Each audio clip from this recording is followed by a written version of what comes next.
Okay. The reason why I said the eating noodles is because somebody I know had a job interview recently, and the person who was interviewing her was eating a bowl of ramen noodles. Um, That's beautiful decorum right there. yes, Just we have all the decorum. which We was are very definitely mannered. definitely very off-putting. Okay. And the people who are listening to the recording, that's the first thing that they heard. So I feel bad about that. We are in the book of Psalms, and we're in the book of Psalms, and we are on Psalm 82. I've been informed by Nathan because I got confused. So I'm going to trust Nathan even more than I trust myself. And if Nathan's willing, I'd love him to give us a read through. Thank you. מזמור לאסף, אלוהים ניצב בעדת אל, בקרב אלוהים משפוט. המתי תפשטו עוול ופני רשעים, תישאו סלע, שפטו דל ויתום, אני ורש הצדיקו, פלטו דל ואביון, מיד רשעים הצילו, לא ידעו ולא יבינו, בחשיכה יתהלכו ימותו, כל מוסדי הארץ. אני אמרתי אלוהים אתם ובני עליון כולכם, לכן כאדם תמותון, וכאחד השרים תיפולו, קומה אלוהים שופטה הארץ, כי אתה תנחל בכל הגויים. Okay, beautiful, beautiful, beautiful. Thank you so much. Okay. Let's take a look at this. First of all, it begins Mizmor Asaf, and as we said before, we don't know exactly who this Asaf is. Um, could be a poet. Some say that there was a poet who was contemporaneous with David HaMelech, but certainly one of the poets whose psalms are um, preserved in Tehillim. So it begins, Elohim nitzav biadat el, v'kev Elohim yishpot. We have two, it's, so we have interesting enough, we have the word Elohim, which has two very distinct meanings, and both of those meanings are used in this verse, which is an interesting feature of the verse. So Elohim, which can mean God, and it's related to Eloah. Okay, for my Muslim friends, that's related to Allah. Um, so Elohim is normally a plural form, right? It's a plural form, and um, and but nevertheless, it's we understand it to mean the singular um, as God. So God, Nitzav Be'adat El. He stands in the community of God, and so Rashi and the other translators understand this as being kind of the assembly of judges, in the midst assembly, but literally the assembly of the Almighty, whatever that means. Okay, we shouldn't pretend that we understand what it means. We don't. The assembly of the El, which is a name um, also related to Elohim, and which means the Almighty or the All-Powerful. That's how the rabbis understand it. Bekerev Elohim Yishpot, and in the midst of the judges will judge. So here, the word Elohim means judges, and it's a kind of a strange feature that word Elohim sometimes is used to mean God and sometimes it's used to mean judges. And the only way to know is by context, which is admittedly strange, but this is a good example where the context clearly um, makes sense. So Ad Matai Tishbatu Aven says, how long will you judge unfairly? One of the things that strikes me, I have to remember that, I think of these are prayers, these are I imagine these as being kind of when a person prays, when a person does Hidbodedut, when a person has time alone with God, and you're just talking with God, um, there's a kind of a personal tone. And I feel like oftentimes these psalms reflect that kind of personal tone. So whenever I see these word ad matai, how long, that seems very human and real to me. right? How often do we ask God, like, how long is this going to go on? Like, how long are you going to, how long? So here, so how long are you going to judge unfairly? Um, Ufnei Rashaim Tisusela. It says, and continue to favor the wicked. Because if you look at the world, right, this is true. If you look at the world, it does not seem as if God is judging fairly. It doesn't look like the people who deserve it are getting their just desserts.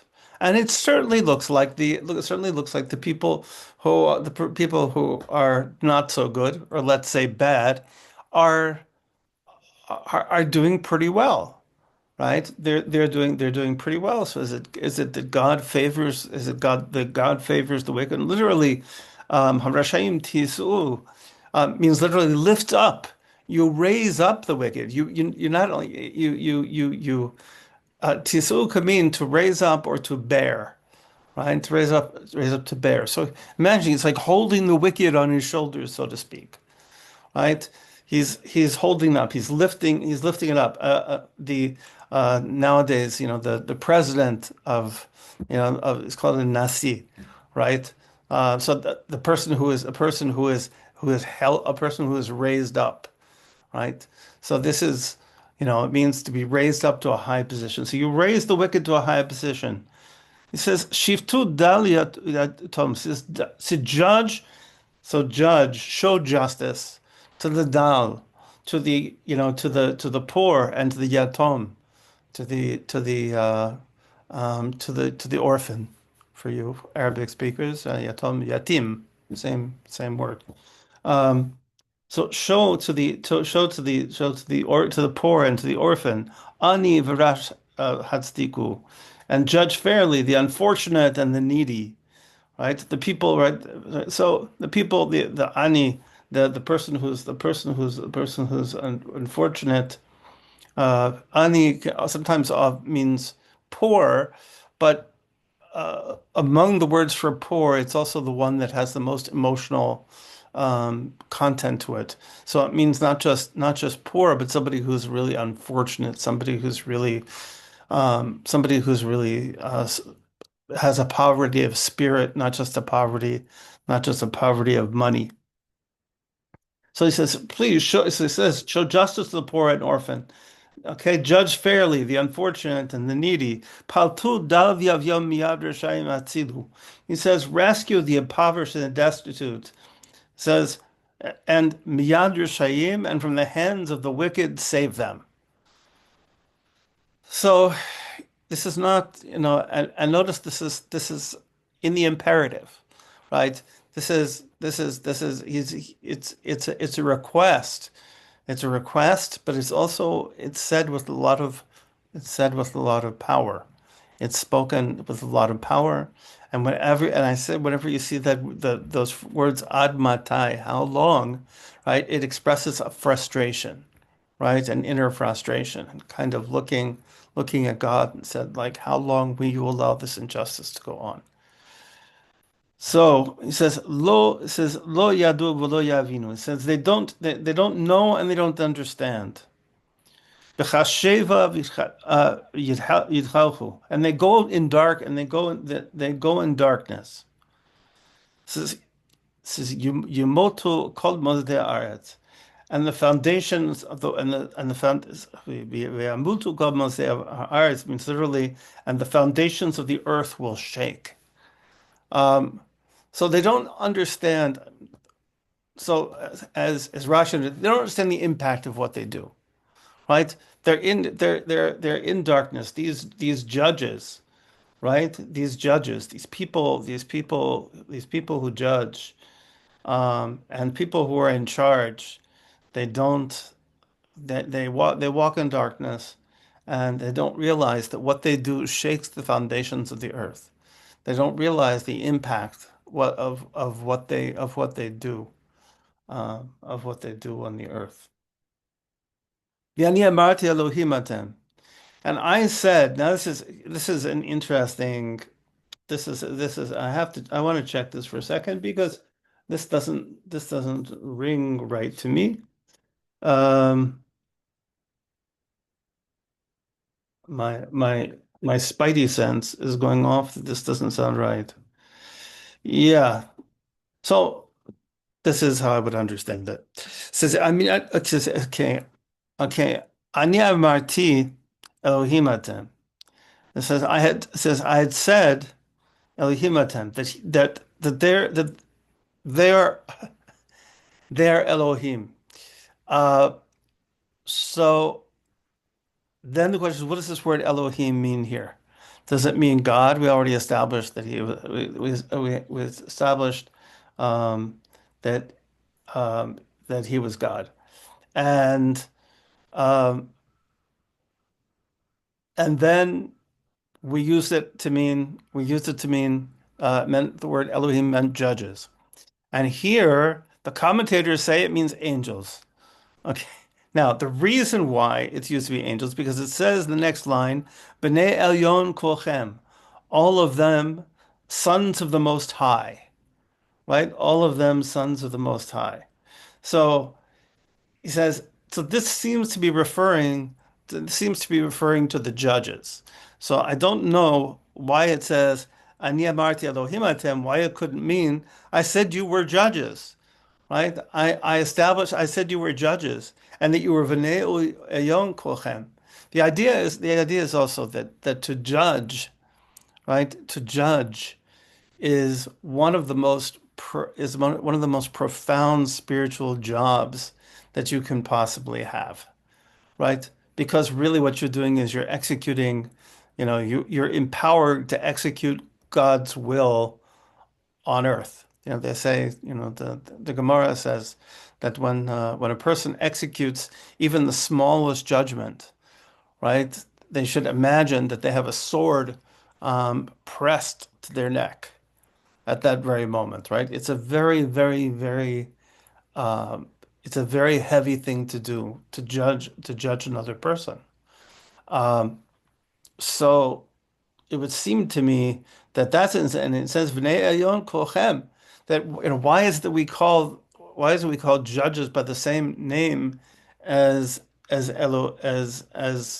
God is because we believe Elohim Nitzav B'Adat El, because God, right, because God stands, right, in the collectivity of judges. So that when three judges are appointed, or when any number of judges are appointed, right, we believe that they become empowered with some kind of presence of God to help make their decision, right? We believe that God resides in that process. So he's saying, "V'nei elyon kolchem." He says that you are children of the Most High. That at that moment when you're judging, right, you're like angelic beings. But achen ka'adam temutum. But like Adam, you will die, right?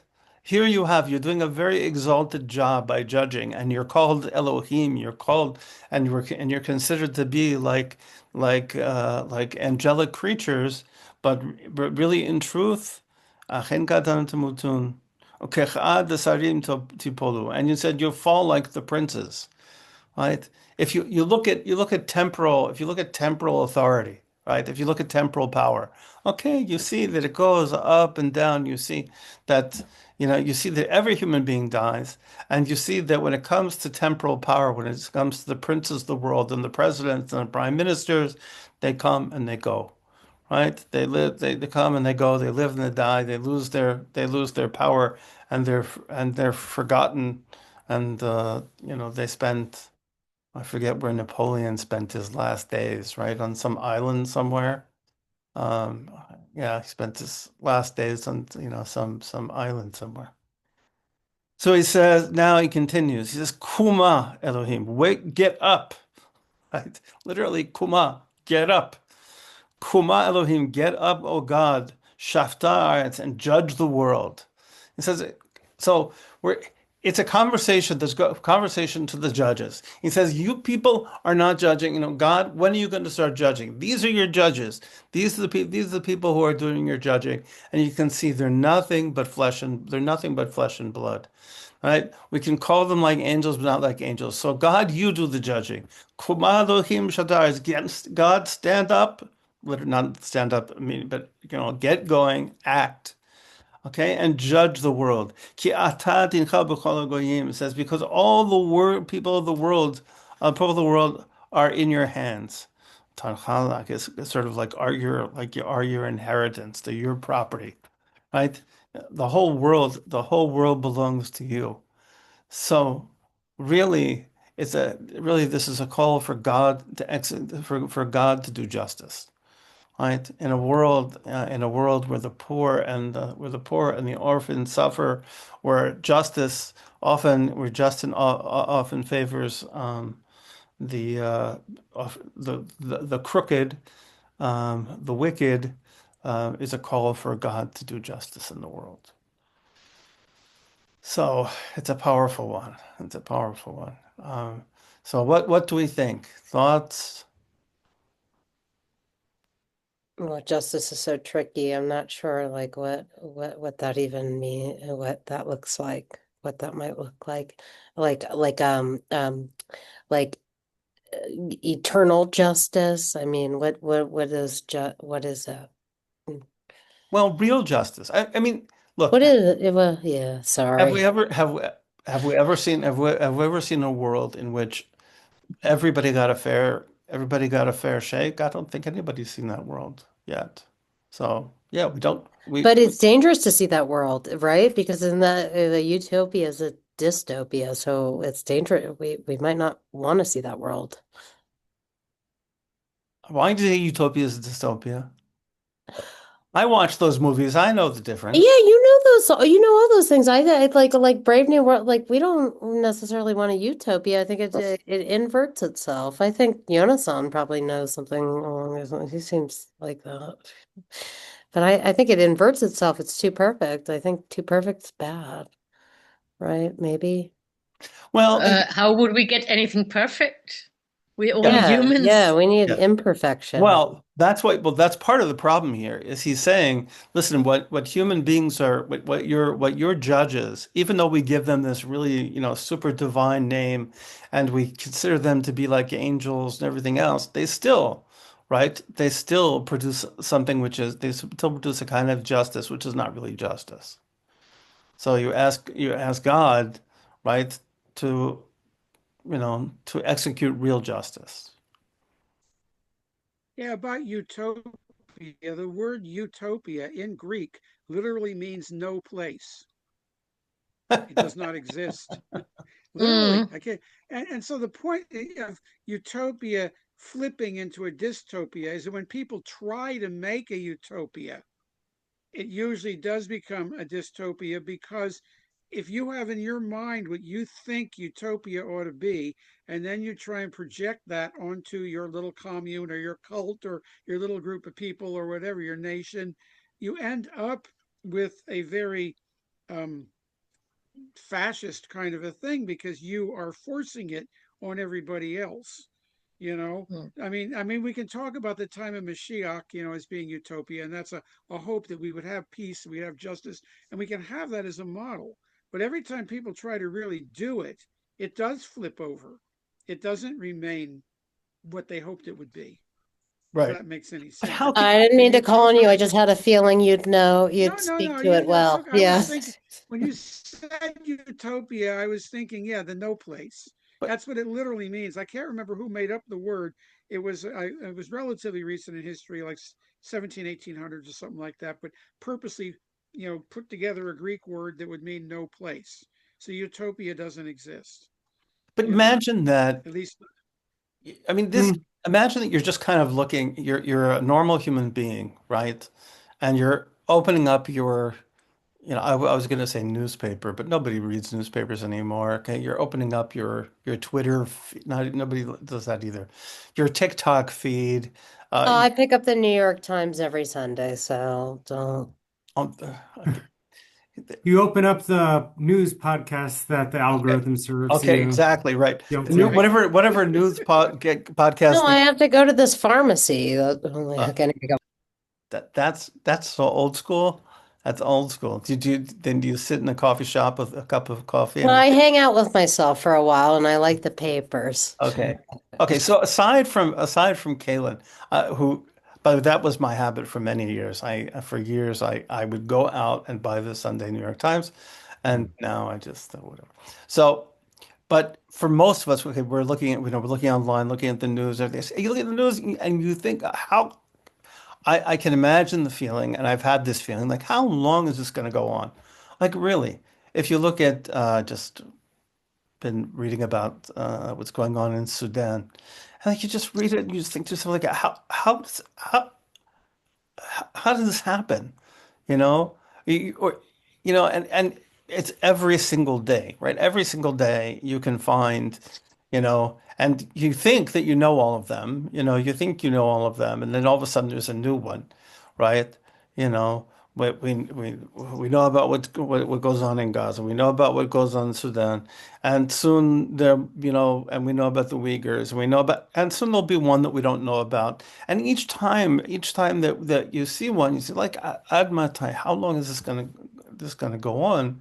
And God, and meanwhile, there's somebody in the world who's approving of this, right? There are people who are there are people who are in the position of power and judges and whatever else, and they're just going to die, right? They're going to die like everybody else, but they have the power over life and death. They have power now. They've been raised up and they have power now, but they're going to lose their power. And meanwhile, look at what it is they're able to do. So you want to say, Kuma Hashem, please, God, get up and do something, please. End this. I don't know. I I relate to this. Excuse the passion, because very often I find No, myself praying like this. Uh, just I don't know. Doesn't make a whole lot of no, sense, and I don't understand it myself. Anyway, go on. So Nathan, you well, look I don't think yes, we raise should. that hand. So, I really like this psalm. It's the psalm of the day for Tuesday, and Very it's appropriate. yeah, it's. What do you say? I said very appropriate. You can use it Yeah, tomorrow. Yeah. yeah, and it's not too long, and it's powerful rebuke, and but there's someone I know from high school who is very angry about certain political events, Yes. and I'm very frustrated. I see that he's not someone who I have talked to in a long time, and I've been frustrated with him, but he's very frustrated about certain political events. And someone commented, this is because the Sanhedrin, a Greek word, were meeting in the chamber of hewn stone. Look at the Bible itself. It says that the altar should not be constructed with cut stone. Yeah. And so he says, interesting, I did not know anything about this. And it's frustrating seeing this person who is not a friend of mine, but seeing him being turned against Jewish tradition by someone. I looked at it, it says proud Karaite Yehudi. Nothing against Karaites, but seeing this happen, someone saying it's because this has been going on in Jewish history ever since the judges violated a directive of the Torah. And like, no, no, I wish I was still connected to you so I could point out that it talks about how you shall go to the judges in the place that I will show you in Hmm. Deuteronomy. And it says the altar should not be cut with cut stones and Right. Not the not the Yeah, not chamber. buildings. I yeah, know. Yeah. Yeah. I mean, Okay. the temple itself was made with cut stones. Yeah. It's just the indeed. altar that has to be natural. Yeah. Indeed, but Well, it's the people. frustrating, and I'm thinking about this. Ah, if only we were still in school together. But, and I don't know if I could invite him to this. But Well, he's welcome. He's welcome. He's welcome to come. I think he would be my first Karaite student ever. No, well, yes. Um, mhm, no, the Karaites are pretty interesting. Uh, indeed, So And I Is hope he he doesn't literally a start calling himself a is he Karaite. literally a Karaite as a sect of Judaism, or is he one of these people that's sort of become Bible only? You know, I which are don't, not necessarily Karaites. the They're just person I know people from that high school say has the not Bible is the declared, only. the person I know from high school has not declared himself to be a Karaite. There's this person who is in his comments I saying, see, I see, I see, I see, I see. I got that. I got that. this has been going on for too long. And then I Oh, click through to his profile. It says proud Karaite. okay, so that's interesting. Well, um, Mhm. interesting. Okay. Um, if any people are wondering who the Karaites are, the And I'm fascinated by cutting of the stone. Go on. oh yes, yeah, there's a whole thing about cutting the stone. Even there's questions about, so that, you know, stone the stones were not supposed to be cut by Legal metal. tender. It's legal tender. You don't mess with legal tender. That's why I went to Cut Hobo. stone is legal. Okay, we'll find out this later. Um, I'll find out about hobo nickels later. Okay. Um, okay, so we'll so confused. We will continue with Tilm 83. Mhm. Um, can I get a read from that, Nathan? Thank you. Mhm. And this is a psalm that I heard, I said a lot in my youth. It was said after prayers, and I didn't know what it meant until about a few years ago. Okay, yeah. שיר מזמור לאסף, אלוהים אל דומי לך, אל תחרש ואל תשקוט אל, כי הנה אויביך יהם עיון ומשנאיך נשאו ראש, על עמך יערימו סוד ויתיעשו על צפוניך, אמרו לכו ונכידם מגוי ולא ייזכר שם ישראל עוד. כי נועצו לב יחדיו עליך, ברית יכרותו, עולי אדום וישמעאלים, מואב והגרים, גבל ועמון ועמלק, פלשת, עם יושבי צור, גם אשור נלווה עמם, היו זרוע לבני לוט סלע, עשה להם כמדיין, כסיסרא חיאבין, בנחל קישון, נשמדו בעין דור, היו דומן לאדמה. שיתמו נדיבמו כעורב וכזאב, וכזבח וכצלמונה, כל נסיכמו, אשר אמרו נרשע לנו את נאות אלוהים, אלוהי שיתמו כגלגל, כקש לפני רוח, כאש תיבר יער, וכלהבה תלהט הרים, כן תרדפם בשעריך, וסופתך תבהלם, מלא פניהם קלון, יבקשו שמך אדוני, יבושו ויבהלו עד עד, ויחפרו ויאבדו, וידעו כי אתה שמך אדוני לבדך עליון על כל הארץ. Okay. We're talking a lot about enemies today. Lots about enemies. So let's talk about enemies. Why were you reading this at the end of davening, Nathan? It was the Second Intifada. Oh, okay, okay. There was a lot of terrorist attacks occurring in Israel, and so they'd say, okay, we're going to say Kapitel Tilim for our brothers in Israel, and then we'd sing Achenu Kol Beis Yisrael. Got it. And Got it. that's why. Okay. So this is as I said, it's about enemies. So I guess that's the reason. Okay. So Nishmadu Ba'en no, I'll start the meeting. I'm sorry, my brain is okay. Okay, Shir means Mola Asaf. Again, we have our author Asaf. Elohim al demilach. I always talk about how we have several words for one concept, and there are subtle differences between those, and actually that's really illustrated well in this first verse. Elohim al demilach, God, don't be silent. Al techerash ba'al tishkot el, says, oh Lord, oh God, or Almighty, says, don't al techerash, don't be deaf, right? Don't be deaf. Don't turn your attention, don't turn your attention away. V'al tishkot, and don't be silent.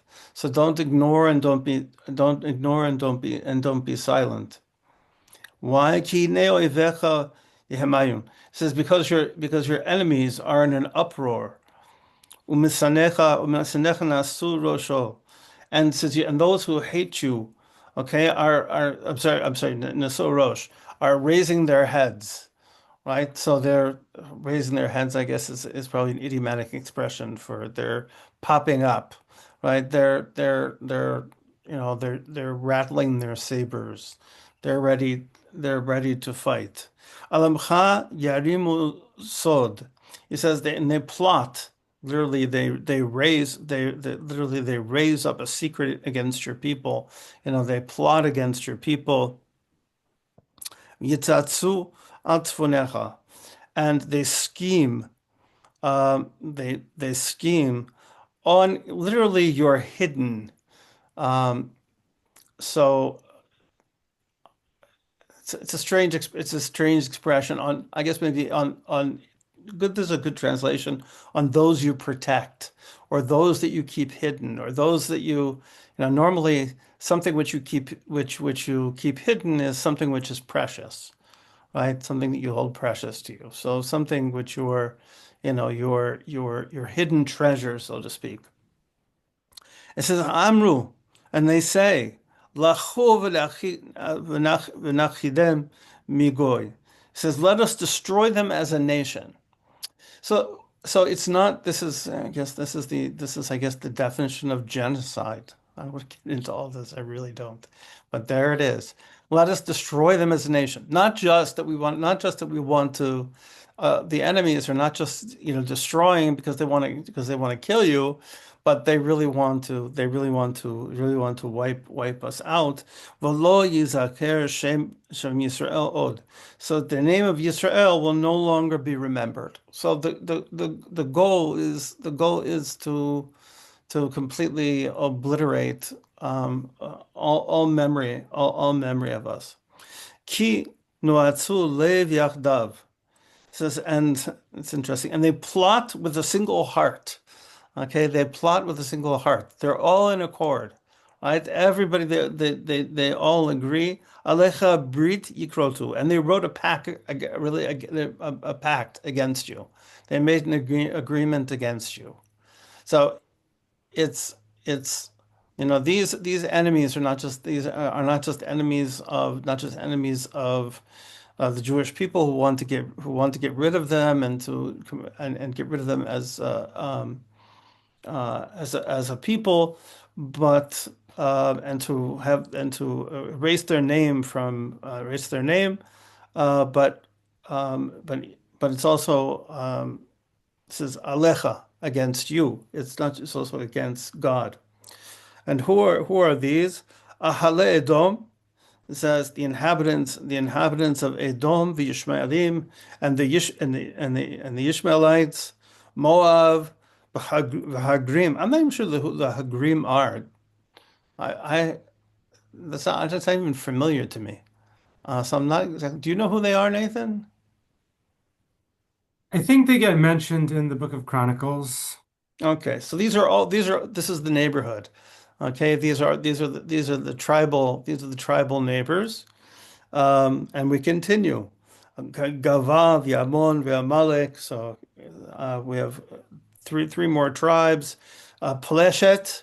That's the country of the Pelishtim, of the Philistines. Origin of the name, Palestine, and so forth. And it says Im Yoshvei Tzur, and the inhabitants of Tyre. Tyre is a little bit north on the coast, I think, of the coast of Lebanon, if I'm correct. I think it's kind of north. And he says V'gam Ashur Lavemam, and it says Assyria is even with them. Okay, so if even further away, right? The Assyrian Empire is also involved in this. He says, and they've become allies of the seed of Lot. So the seed of Lot, that's Moab. That's that's uh, that's the Moabites. He says now he turns to God. Aseh lehem k'Midian. Do with them as you did with Midian. Okay, another tribe. And now we have some examples. Kesisra, Kiyavin, v'Nachal Kishon. He says, and like Sisra and Yavin at the brook of Kishon. So Sisra is one of the most famous deaths in all of Tanakh. Um, a young woman by the name of Yael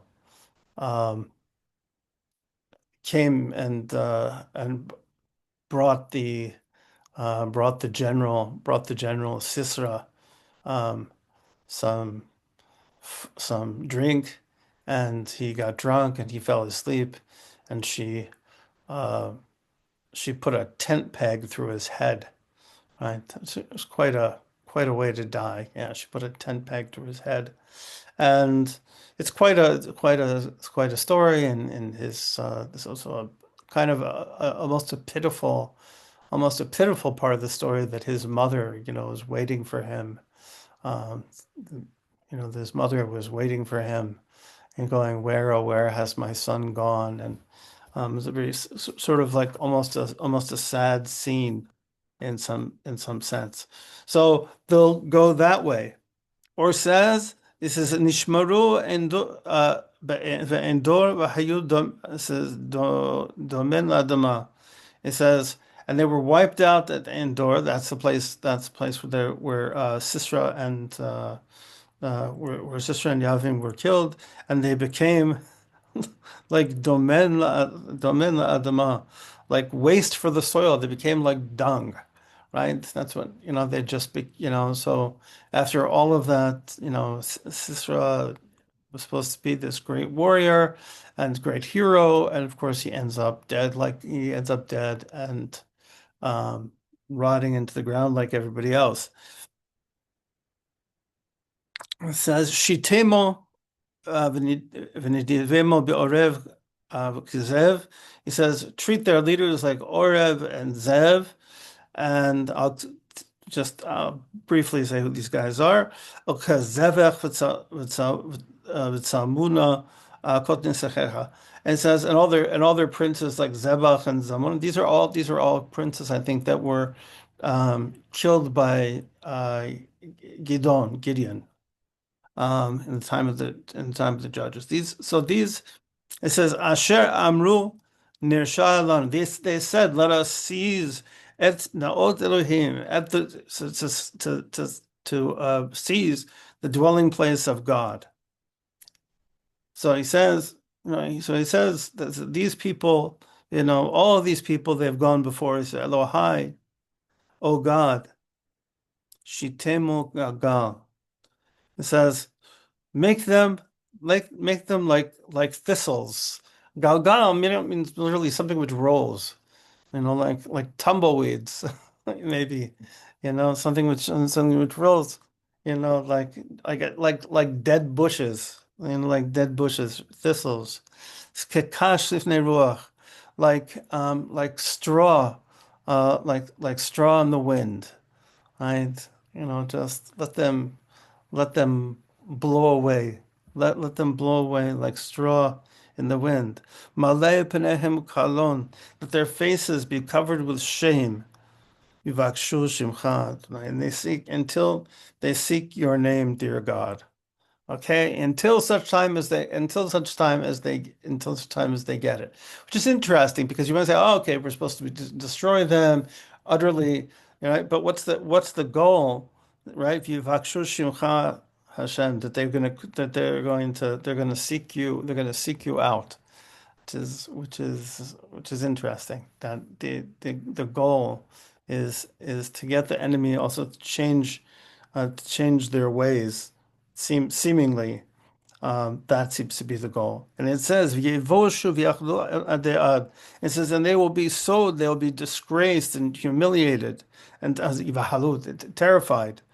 terrified, Yivashu v'halu, terrified or confused, um, forever. Yichporu v'yovedu, and so they're going to be humiliated and lost. They do like literally lost, like losers. V'yedu, and it says, and they will know, ki ata, that you, Shimcha Adonai levadecha, and it says, whose name alone is God, Elyon al kol haaretz, you are supreme on all the earth. So the ultimate goal is for the enemies to understand that God is God. Yedu ki ata, that you, Shimcha Adonai levadecha, says your name alone is God. He who is, he who was, he who is, he who always will be, and that you are supreme, over all the earth. And I went 5 minutes over, and that's the end of the psalm. It's a great way to end the psalm. Supreme over all the earth. Thoughts?